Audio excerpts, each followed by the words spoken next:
Hello everyone, here is Afras Yab. Today we are going to solve Cambridge IGCSE Physics Paper 2 Multiple Choice Extended held on October-November 2018 and paper code is 0625 with variant 21. So let's start from question number 1. Question number 1. The diagram shows part of a micrometer screw gauge. There is a micrometer screw gauge. What is the smallest reading that can be achieved by using the micrometer screw gauge? The smallest reading that can be obtained by using the micrometer screw gauge, it is equal to the least count of this instrument. So least count of the micrometer screw gauge is equal to 0.01 millimeter. It means that smallest reading for the micrometer screw gauge is equal to 0.01 millimeter. Now we see the options. Option A 0.0001 millimeter, B 0.01 millimeter, C 0.1 millimeter, D 1 millimeter. From here option B is correct. Question number 2.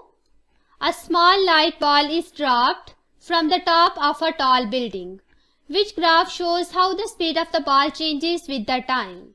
So here we have to show that when the ball is dropped from the top building, then how the speed varies with the time.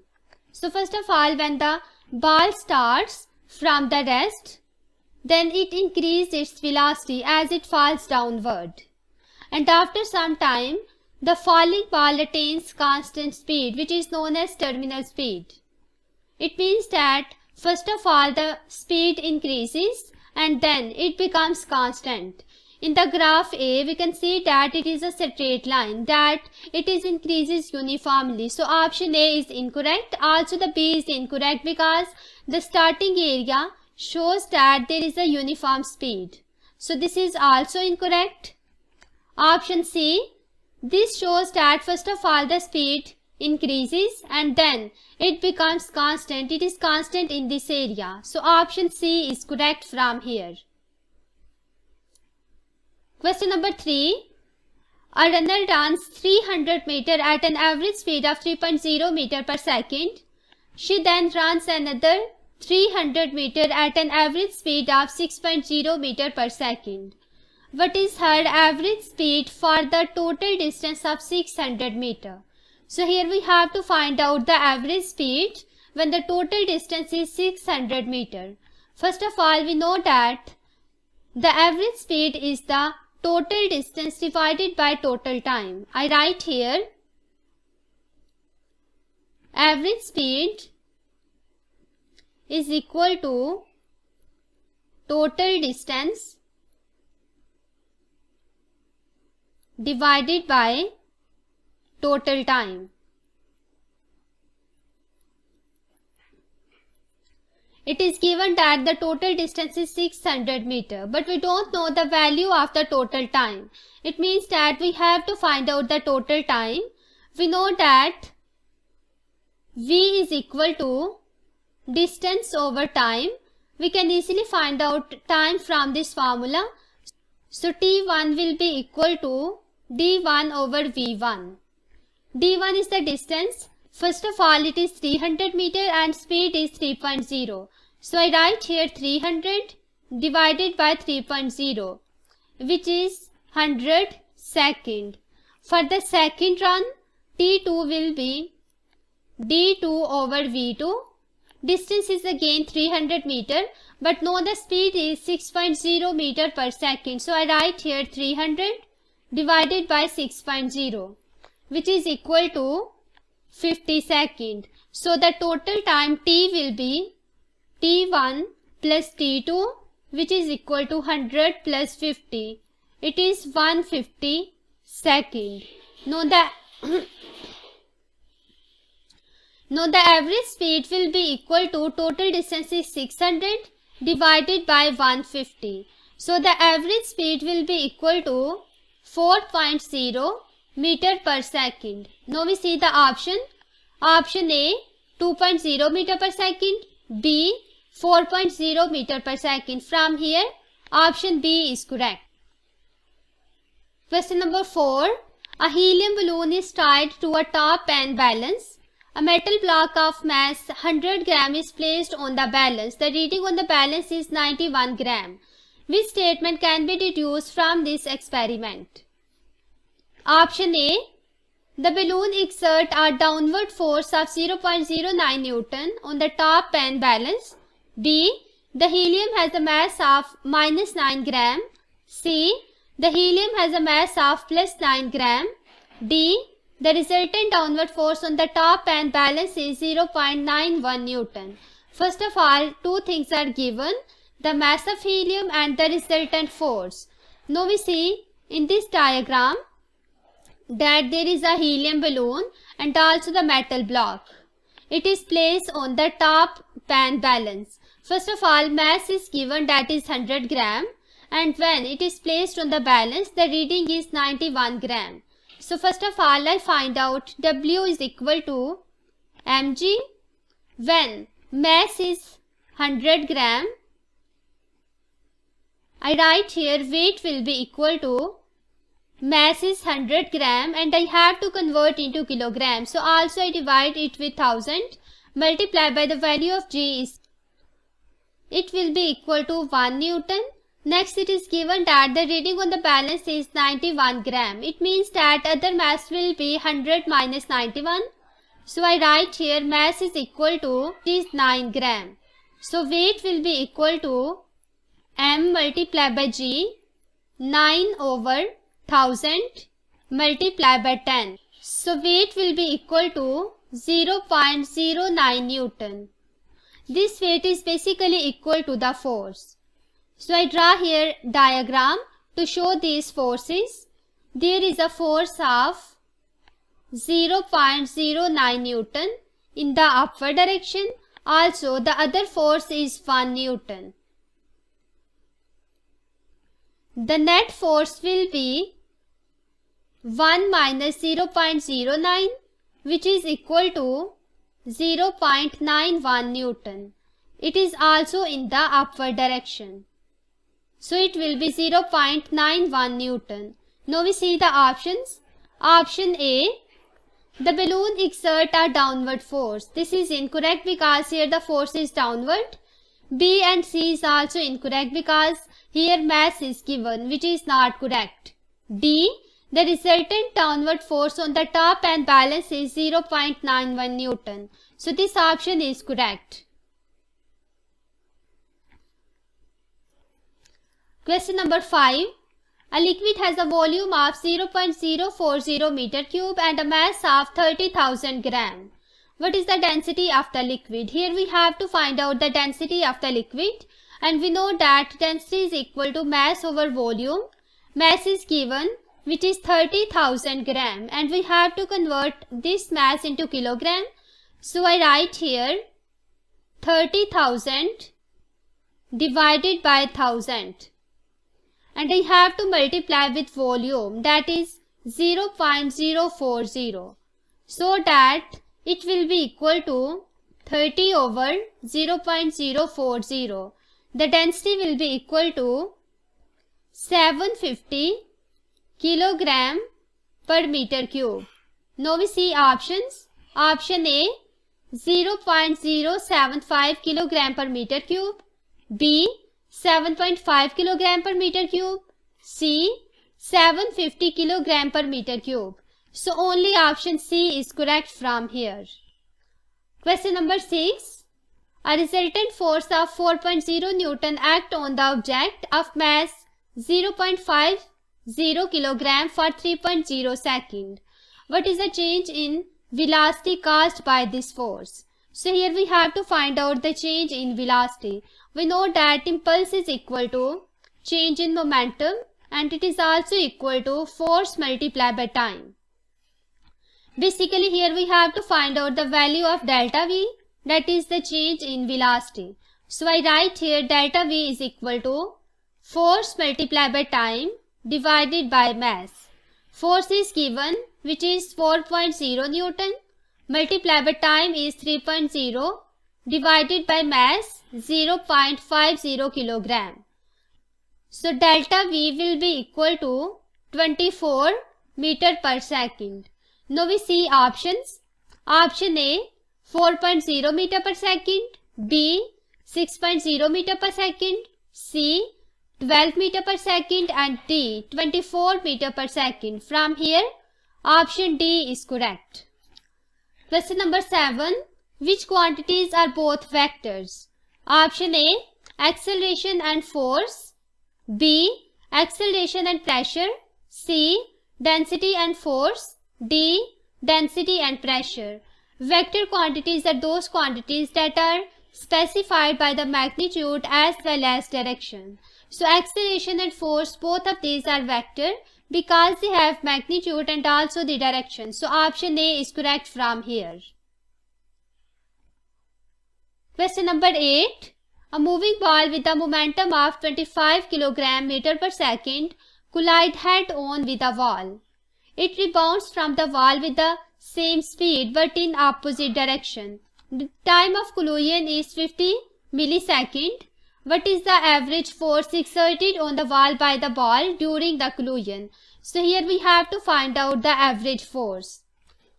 First of all, there is a ball and its initial momentum is 25 kg meter per second. So I write here initial momentum is 25 kg meter per second. This ball collide with the wall and its direction is changes, which means that the final momentum will be equal to initial momentum but with negative sign because it is also given that the ball rebound back with the same speed. So I write here final momentum will be minus 25 kg meter per second. So change in momentum will be equal to 25 minus and minus 25, which is equal to 50 kg meter per second. So change in momentum we calculate. Next we know that force multiplied by time is equal to delta P, and here we have to find out force. So it will be equal to delta P over T.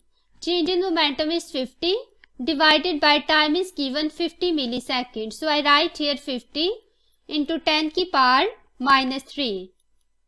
It will be equal to 1000 Newton. The force will be equal to 1000 Newton, which is given in option D. So D is correct from here. Question number 9. Which device is designed to convert the chemical energy into the electrical energy? Option A AC generator, B a battery powered torch, C a car engine, D a wind up mechanical clock. So AC generator is basically convert the mechanical energy into electrical energy. So this is incorrect. Option C car engine. Car engine basically converts the chemical energy into kinetic energy. So option C is correct from here. Question number 10. An object initially at rest is dropped from a height of 12.0 meter. The change in the gravitational potential energy when it falls to the ground is 565 joule. The frictional forces are negligible. What is its speed when it hits the ground? So here we have to find out the speed when the object hits the ground. We know that gravitational potential energy is equal to m, g and h. From here, first of all, we find out the value of the mass. So mass will be equal to gravitational potential energy divided by g and h. It is given 565 joule divided by the value of g is 10 multiplied by height is 12. So mass will be equal to 4.708 kilogram. Next we have to find out the speed. So the loss of potential energy will be equal to gain in kinetic energy. I write here loss of gravitational potential energy. It is equal to gain in kinetic energy. So gravitational potential energy is given, that is 565 joule. Gain in kinetic energy will be half mv square. So from here V square will be equal to 2 multiplied by gravitational potential energy divided by mass, and I have to take square root on both sides. So V will be equal to 2 multiplied by 565 and mass is given that we calculate here 4.708. So V will be equal to 15.5 meter per second. Now the speed comes to be 15.5 meter per second, which is given in the option B. So B is correct from here. Question number 11. A man climbs a ladder.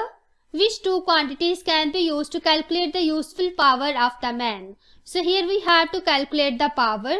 We know that power is the rate of transfer of energy, and this energy is sometime appear in the form of work. So here will be work over time.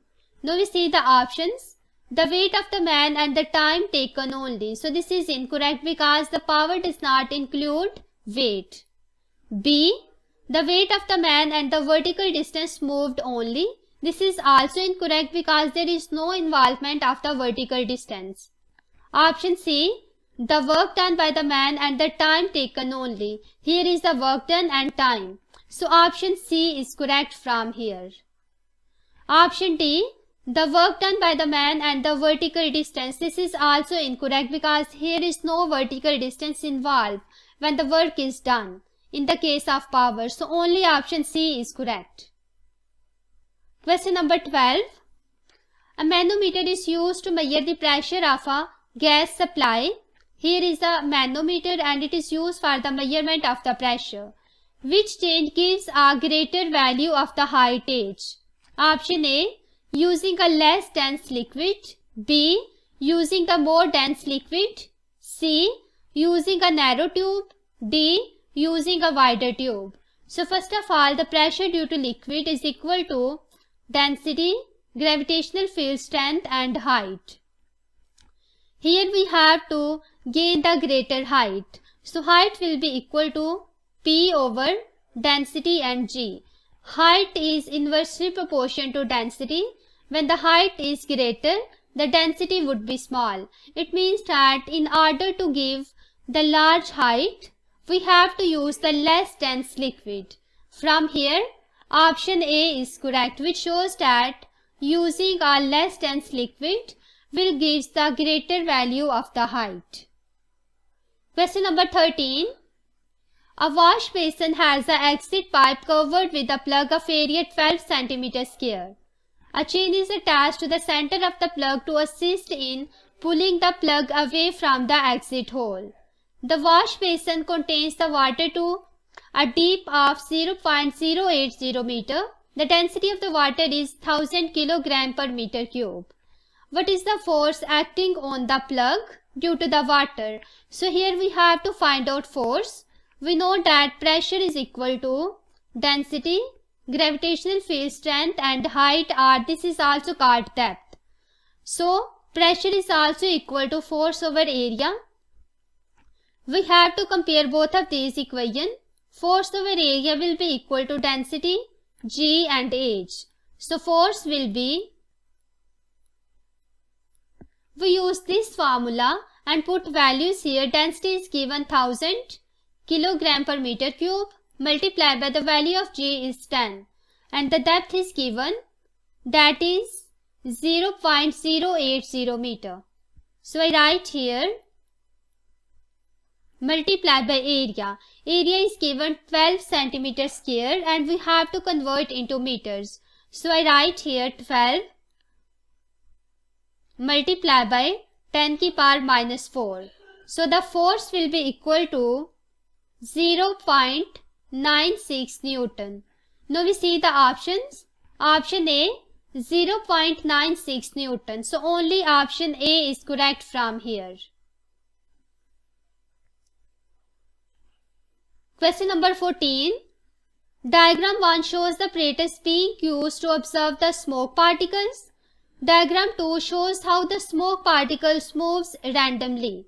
There is diagram 1 and there is also the eye and microscope. Microscope is used to observe the smoke particle. In the diagram 2, the motion of the smoke particle are shown and it is random. Why does the smoke particles move randomly? They are hit by the air molecules. B. They are less dense than the air. C.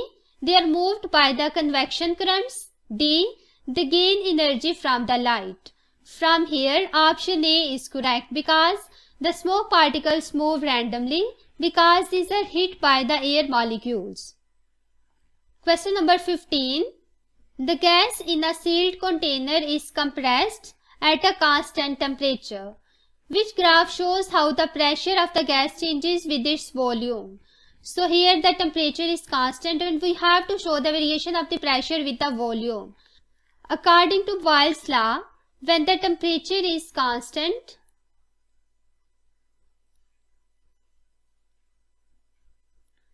then pressure is inversely proportional to volume. When we increase the pressure, volume decrease. Here the gas is compressed. It means that volume decrease so that the pressure increase. Both of these varies inversely with each other. Now we see option A. Here the pressure and volume are directly proportional to each other.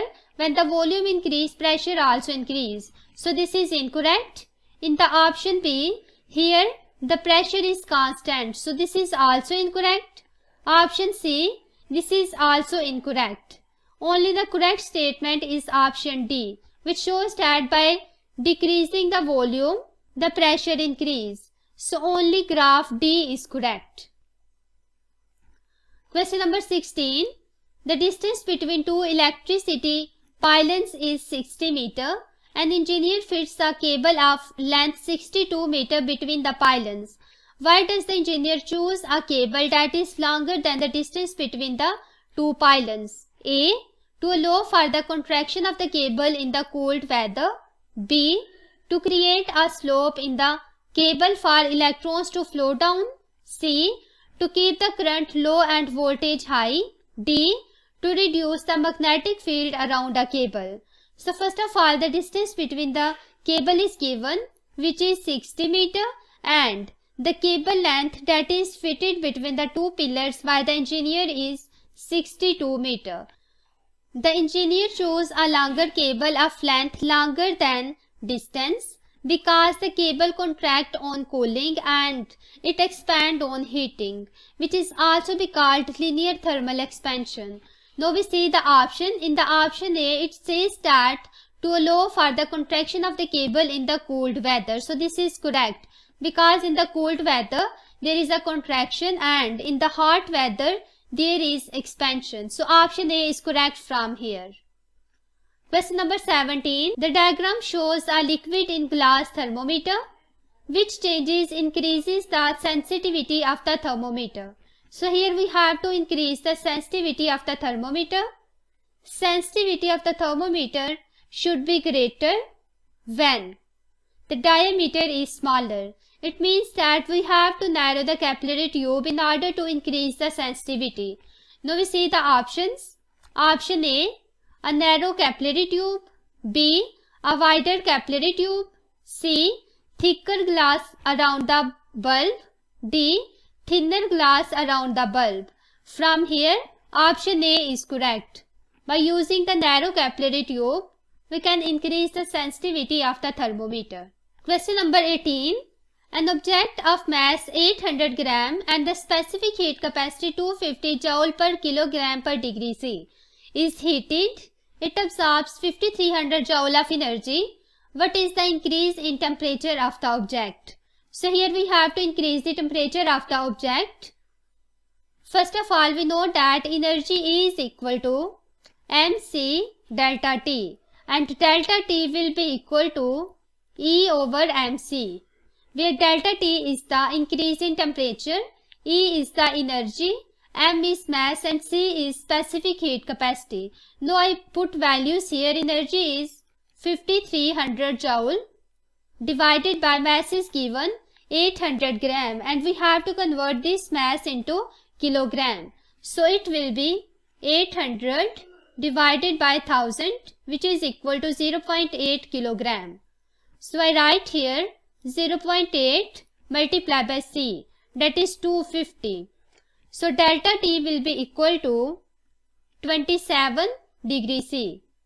Now we see options. Option A 0.027 degrees C, B 17 degrees C, C 27 degrees C. So only option C is correct. Question number 19. On a cool day, a shiny metal rod feels colder to touch than a black plastic rod. Which statement explains this observation? Option A. The metal rod is a better absorber of infrared radiation than the plastic rod. B. The plastic rod is better thermal conductor than the plastic rod. C. The metal rod is worse absorber of infrared radiation than the plastic rod. D.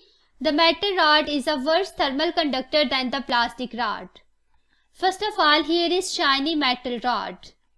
We know that metal contains a large number of free electrons, due to which it is a good thermal conductor, and plastic rod, it does not contain free electrons, due to which it is bad thermal conductor.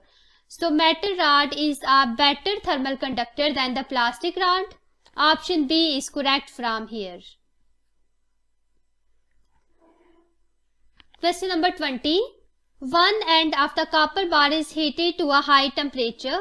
Which mechanism is responsible for the transfer of thermal energy to the other end of the copper bar? Option A. The lattice vibration of the copper ion only. B. The lattice vibration of the copper ion and the movement of the high energy electrons along the bar. C. The movement of the high energy copper ions along the bar. D. The movement of the high energy electrons along the bar only. The thermal energy is transferred in the copper because of the lattice vibration of the copper ion and the movement of the high energy electron along the bar. So option B is correct from here. Question number 21. Plain water waves travel from a shallow region into the deeper region. They travel more quickly in the deeper water. So there are water waves and the direction of water wave is shown. It is from left to right. There is shallow water and deep water, and this is the boundary between them. Which diagram shows the wave pattern in the deeper water? First of all, it is given that the wave travels more quickly in the deeper water. So in the deep water, the speed is greater. We know that frequency remains same according to V is equal to F lambda. By increasing the speed, the wavelength also increase because V is proportional to wavelength. So in the deep water, the wavelength increase. Wavelength is basically the distance between these two wavefront. So this distance increase. Now we see options. Option A, the distance remains same. So this is incorrect. In the option B, the distance between the waves decrease. So this is also incorrect. In the option C, the distance between these waves increase. Here the wavelength increase. So option C is correct. Option D is also incorrect because here the wavelength decrease. Question number 22. Which statement about the image formed by a plane mirror is correct? So the plane mirror always forms the virtual image, and the image is same as that of the object in the sense that the size of image is same as that of the size of object. Now we see the options. Option A, the image is larger than the object. B, the image is smaller than the object. C, the image is twice as far from the mirror as the object. D, the image is virtual. So first and second option is incorrect because size of image and size of object is same. So both of these are incorrect, and also the distance of the object and the distance of image is same. So option C is also incorrect. Only option D is correct, which shows that the plane mirror formed the virtual image. Question number 23. A ray of light is incident on a glass air surface. The diagram shows the ray of the light at different angles of the incidence in the glass. What is the refractive index of the glass? Here we have to find out the refractive index of the glass. Three diagrams are shown in which there is a glass air boundary and different angle of incidence are shown. In the first diagram, the angle of incidence is 40 degree. In the diagram 2, the angle of incidence is 44 degree. In third, the angle of incidence is 48 degree. Here I use the Snell's law. N1 sin theta 1, it is equal to N2 sin theta 2, where N1 sin theta 1 is basically for the glass, while N2 sin theta 2 is for air. Here we have to find out the refractive index of the glass. It means that we have to find out N1. So I write here N1 sin theta 1, which is basically the angle of incidence, because in the glass there is an angle of incidence. So I write here sin of 44 degree. It will be equal to N2, that is the index of refraction of air. So I write here 1 because the refractive index for the air is 1 and sin theta 2. Here will be theta to 90 because this angle is equal to 90. So I write here sin of 90 degree. N1 will be equal to sin 90 degree divided by sin function of 44 degree. So it will be equal to 1.44. That is the refractive index for the glass. Now we see the options. Option A 1.35, B 1.44. So option B is correct. Question number 24. Different parts of the electromagnetic spectrum are used for different purposes. Below are 4 statements about the parts of the spectrum. Statement 1. Infrared waves are used in the television remote controllers. Statement 2. Radio waves are used to transmit the television pictures from the satellite to the earth. Statement 3. Ultraviolet waves are used for intruder alarms. Statement 4. X-rays are used for the security checks. Which statements are correct? Option A 1 and 2, B 1 and 4, C 2 and 3, option D 3 and 4. Here infrared radiations are used for the television remote controls and X-rays are used for the security checks. So only statement 1 and 4 is correct, which is given in option B. So option B is correct from here. Question number 25. Iron is used for the core of the transformer and the steel is used to make a bar magnet. Which statement explains these uses of the iron and steel? Option A. Iron is a magnetic material and steel is a non-magnetic material. B. Iron is a permanent magnetic material and steel is a temporary magnetic material. C.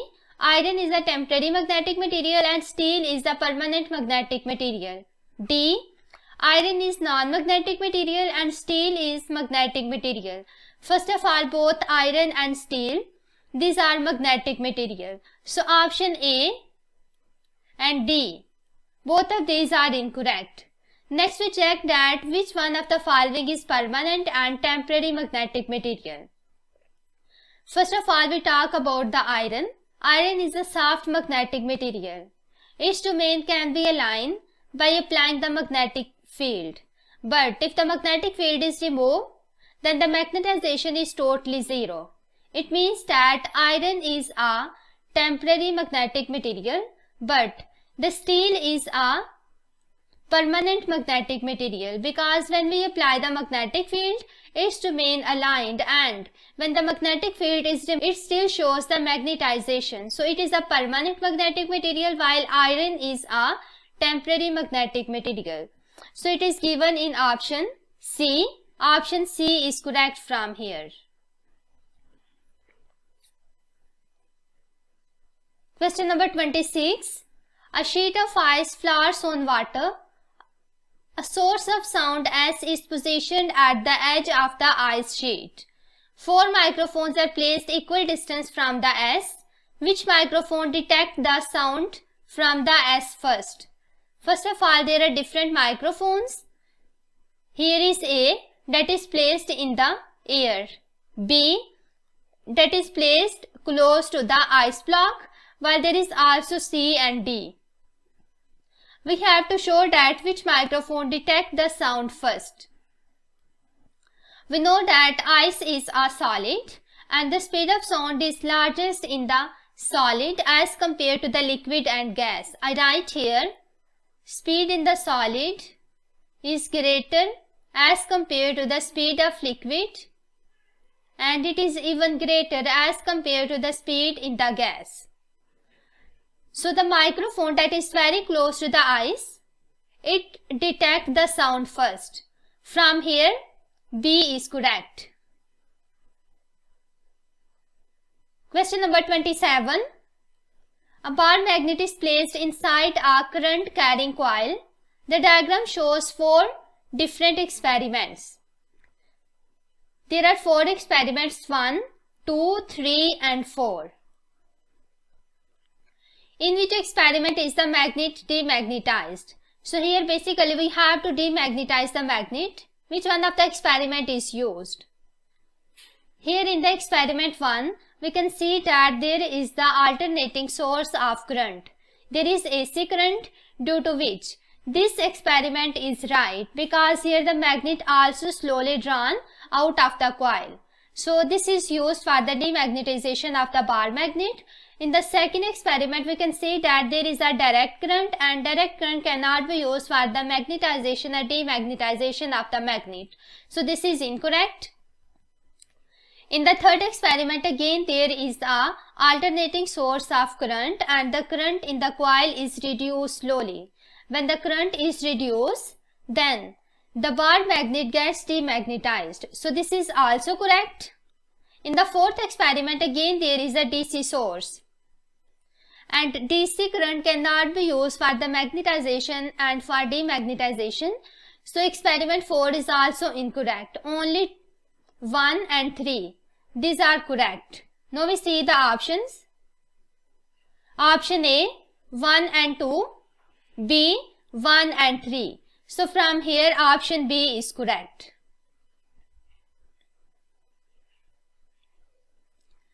Question number 28. The diagram represents 2 different electric fields. There are 2 fields, field 1 and field 2. A single electron is located in each of these fields. Which row gives the correct direction of the force on the electron and the field in which there is a large force on it?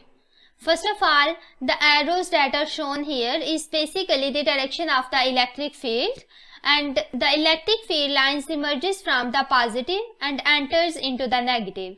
It means that the electric field points from positive to negative terminal.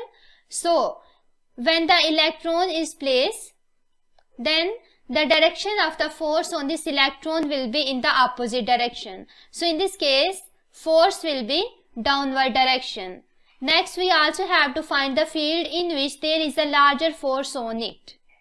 So the strength of electric field is proportional to the force. In the field 1, we see that the lines are very closer to each other as compared to 2, which means that the field 1 is stronger as compared to the field 2. When the field 1 is stronger, then the force here will be larger. So in the field 1, force will be larger. Now we see the options. Direction of the force and the larger force. Option A, downward direction and field 1, this is correct. So option A is correct. Question number 29. The resistance of the component in a circuit is found using a ammeter and a voltmeter. How are the ammeter and the voltmeter connected? Option A, the voltmeter and the ammeter in parallel with the component. B, the voltmeter and ammeter in series with the component. C, the voltmeter in parallel with the component and ammeter with series with the component. D, the voltmeter in series with the component and the ammeter in parallel with the component.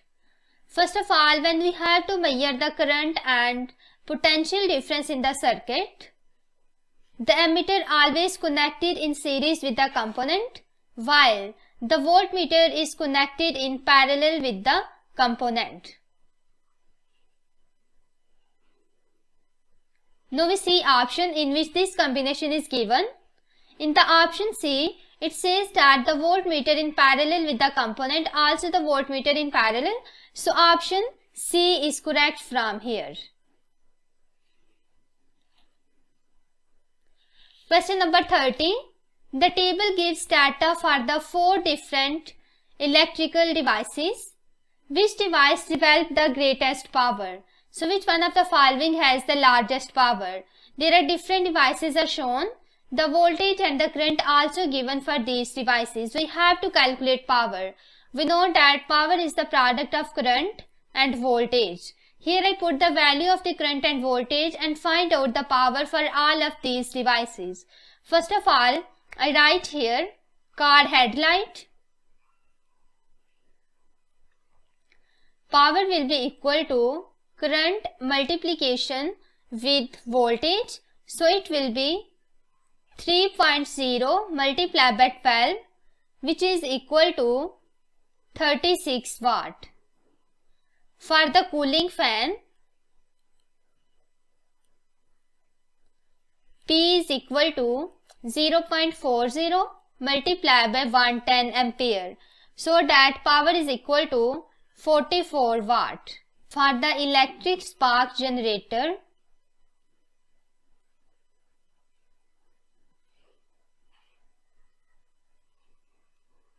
power will be equal to 0.10, that is current, multiplied by 10 की power minus 3, it is because of milli, multiplied by 400 into 10 की power 3. 10 की power 3 is basically comes from the kilo prefix. So power will be equal to 40 watt.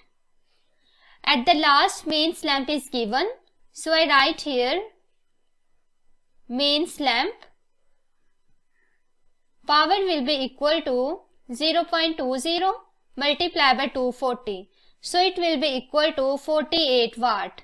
Now we see all of these power of the devices and see that the power for the main lamp is larger as compared to all of these. That is 48 watt. From here, option D is correct. Question number 31. The circuit diagram shows a fixed resistor R and a thermistor T used in potential divider circuit. So there is a thermistor and also the fixed resistor. VR and VT are the potential differences across the R and T respectively. What happens to the VR and to the VT as the temperature of the thermistor decreases? So first of all, both of these components forms the potential divider. When the temperature of the thermistor decrease, the resistance of the thermistor increase. Because thermistor shows the negative temperature coefficient, when the resistance increase, so that the potential difference across the thermistor also increase. At the same time, by decreasing the temperature of the thermistor, the potential difference across the resistor decrease. Now we see the options. Here is VR and VT. Option A, decreases, increases. B, increases, decreases. C, stays the same, decreases. D, stay the same, increases. So from here option A is correct because VR decrease here and VT increase. So option A is correct. Question number 32. The circuit diagram shows the power supply connected to some circuit components. In the diagram, P and Q are the terminal of the DC power supply. Under which circumstances does the ammeter show a reading other than 0? Here we have to show that in which circumstances the ammeter reading is not equal to 0. Ammeter reading will not be equal to 0 only when the current is passing through the circuit, and current passes through the circuit only when the diode that is connected here, it is forward bias. Now we check the circuit. Here are two resistances R1 and R2 and ammeter is connected with the R1 there is also the diode. This is the positive side of the diode while the other is negative. The battery is also attached here. The diode is forward bias. It means that the positive side of the diode is connected with the positive terminal of the battery. It means that P should be positive while the Q should be negative in order to flow the current through the circuit. So we see the options. Option A, when P is positive or negative, which is incorrect. B, the emitter always show a zero reading. It is also incorrect because emitter shows zero reading only when the diode is reverse bias. So this is also incorrect statement. C, only when P is negative. When the P is negative, we see here if I suppose that P is negative, then the negative terminal of the battery is attached with the positive of the diode. So there will be reverse biasing. There will be no current passing through the circuit. So this is also incorrect. Option D, only when P is positive. So this is the correct one because when the P is positive, diode is forward bias and the current passing through the circuit. Question number 33. The diagram shows a digital circuit with 2 inputs and 1 output. There are 2 inputs 1 and 2 and a single output is here. What describes the function of the circuit? First of all, we can see here there are 3 NOT gate,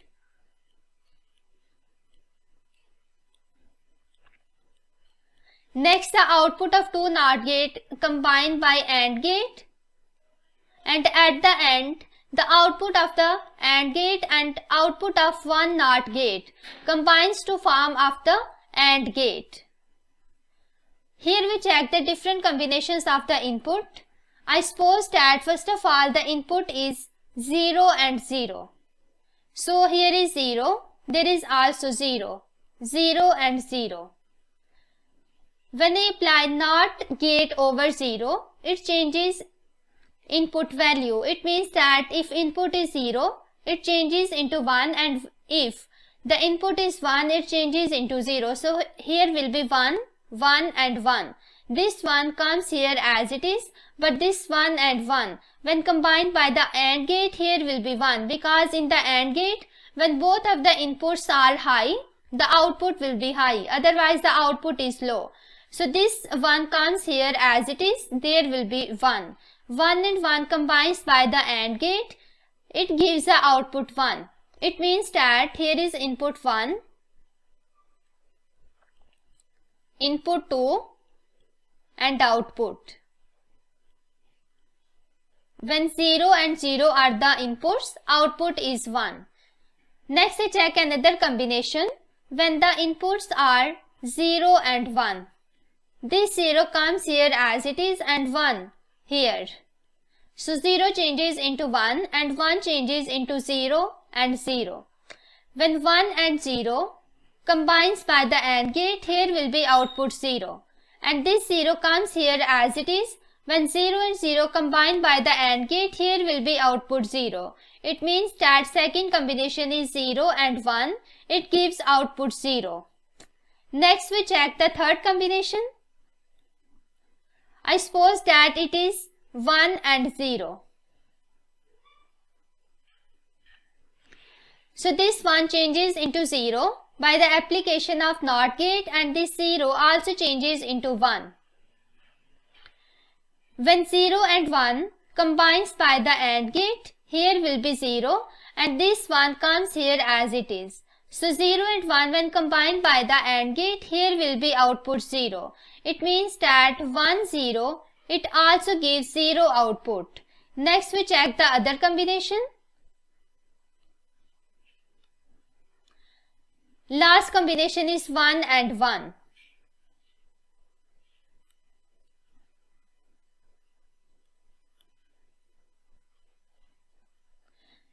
So this 1 changes into 0 here, also 0, 0 here. When 0 and 0 combined by AND gate, it gives 0.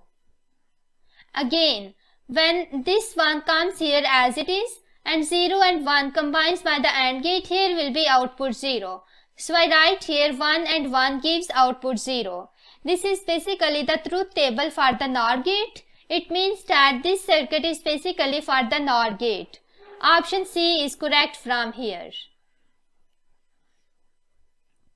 Question number 34. Either a fuse or a circuit breaker can be used to protect electrical cables from large currents that could cause overheating. When a fuse is used, where should it be connected, and when a circuit breaker is used, where should it be connected? So first of all, there is a diagram which shows live and neutral and electrical supply. There are 2 points X and Y. Cables are shown here. First of all, the basic function of the circuit breaker is to cut off the current flow after protection relay detect a failure. Circuit breaker should be used in place of the wire for reducing the high value of the current to protect the circuit. Fuse contains wire that melt easily. If the current flowing through a fuse is too much high, then it will heat up until wire melt, breaking the circuit. So the fuse should be connected at the terminal X. In order to show the connection breakage between the live source and appliances, whenever a high level current reaches the fuse, which can damage the appliance and it causes the overheating. So both of these are connected at point X. Now we see the options. Position of the fuse and position of the circuit breaker. Option A, X and X. B, X and Y. C, Y and X. D, Y and Y. So only option A is correct.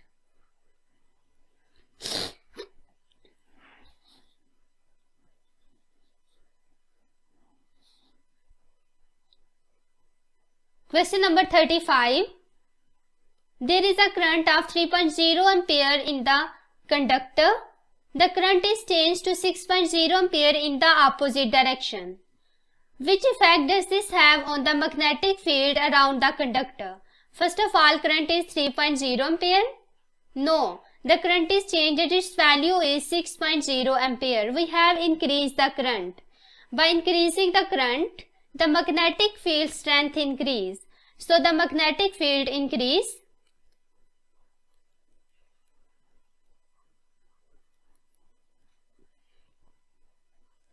But we have to increase this current in the opposite direction.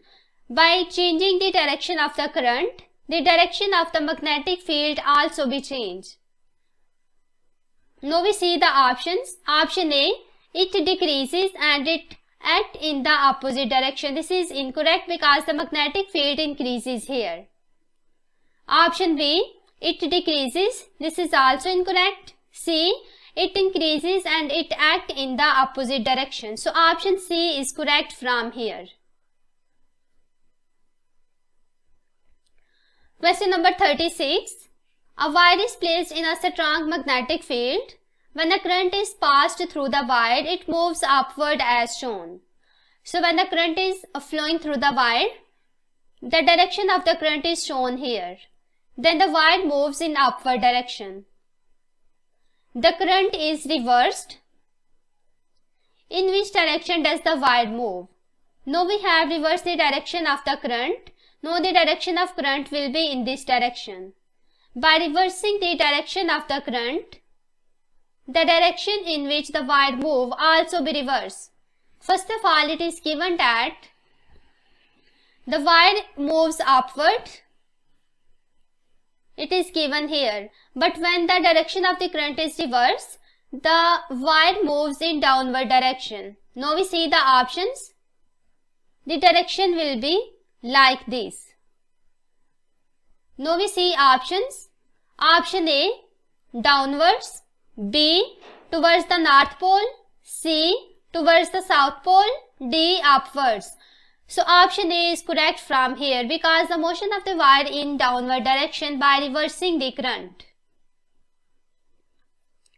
Question number 37. Which diagram represents the structure of the neutral atom? In the neutral atom, the number of protons is equal to the number of electrons. Now we see the diagrams.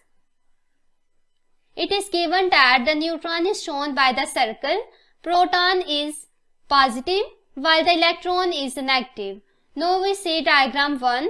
Here the electron is here 1 and 2. There are 2 electrons and proton is 1, that is represented by the plus.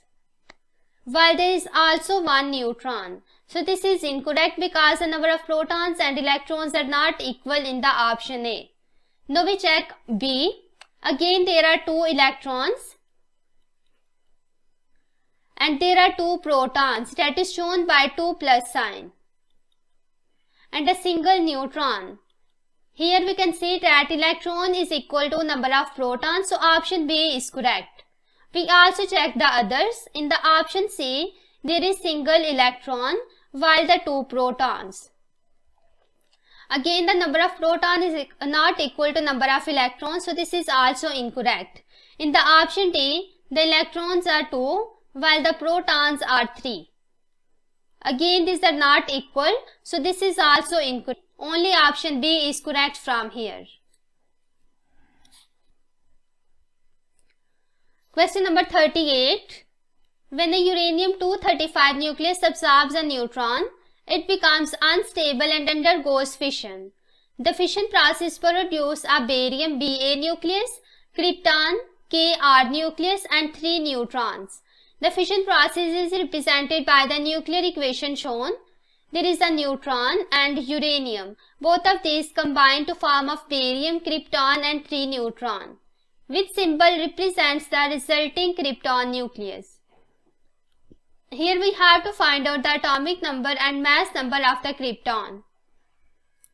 I suppose that here is A and B. It means that I have to find out the value of A and B. First of all, I check the atomic number on both sides of this arrow. On the left hand side, atomic number is 0 plus. For the uranium, atomic number is 92.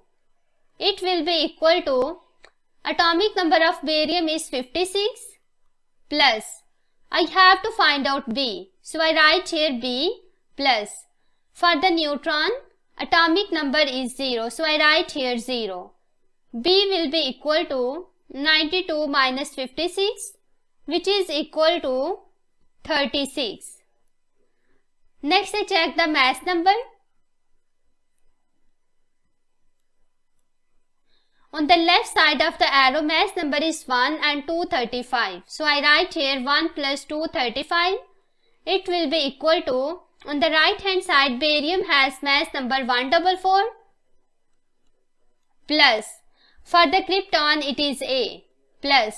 For the neutron, mass number is 1, but there are 3 number of neutrons, so the total mass number will be 3. So A will be equal to 236 minus 147. A will be equal to 89. It means that krypton is 89 and 36. Now we check the options, the symbol that matches with this. Option A, krypton with 36 and 89. So option A is correct from here. Question number 39. The diagram shows the path of the 3 different types of radiation X, Y and Z. There is X, Y and Z. 2 mm of plastic, 10 mm of aluminium, 50 mm of lead. Which row correctly identifies X, Y and Z? X, Y and Z are shown. Option A, alpha particles, beta particles, gamma rays. Option B, beta particles, alpha particles, gamma rays. C, beta particles, gamma rays and alpha particles. D, gamma rays, alpha particles and beta particles. So first of all, we see this diagram. The alpha particles are stopped by the 2 mm sheet of plastic. That in this case is Y. So Y is basically alpha particle. The beta particles are stopped by the sheet of aluminium. In this case it is X. So X shows the beta particle. While the gamma rays are stopped by the 50 mm sheet of lead. In this case which is Z. So Z represents the gamma rays. Now we see the options. Here X represents the alpha particle, so this is incorrect. B, X is beta particle, which is also correct here. Y is alpha particle and Z is gamma rays. So option B is correct from here. Question number 40. A scientist measures the count rate of the radioactive sample in a laboratory over a period of 12 weeks. The background radiation count rate in the laboratory remains constant at 20 counts per minute. The table shows the scientist's result before the background radiation count rate is taken into account. So there are time that is given in weeks and count rate that is counts per minute. When the time is 0, initial count rate is 100. When 2 weeks pass, count rate reduces and it becomes 80. Again, with the passage of the time, the count rate reduces. In which range does the half-life of the radioactive isotope lie? So here we have to find out the half-life. First of all, these count rate are given when the background count rate are taken into account. We have to subtract the background count rate. So I write here count rate without background radiation. So background count rate is 20. So here I write 100 minus 20, which is equal to 80. Again 80 minus 20, 60.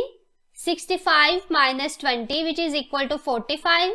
54 minus 20, 34. 45 minus 20, which is 25. Here is 19 and 14. So these are the count rate without the background radiation, or we can simply say that we have subtract the background radiation. Now half-life is a time during which the count rate reduces to half. If initially the count rate is 80, then when the first half-life passes, then the count rate will be 40. Now we see here 80 is here while the 40 is between 45 and 34. It means that half-life lies between 4 and 6. So half-life will be between the 4 weeks and 6 weeks. Now we see the options. Option A, between 4 and 6 weeks. B, between 6 and 8 weeks. C, between 8 and 10 weeks.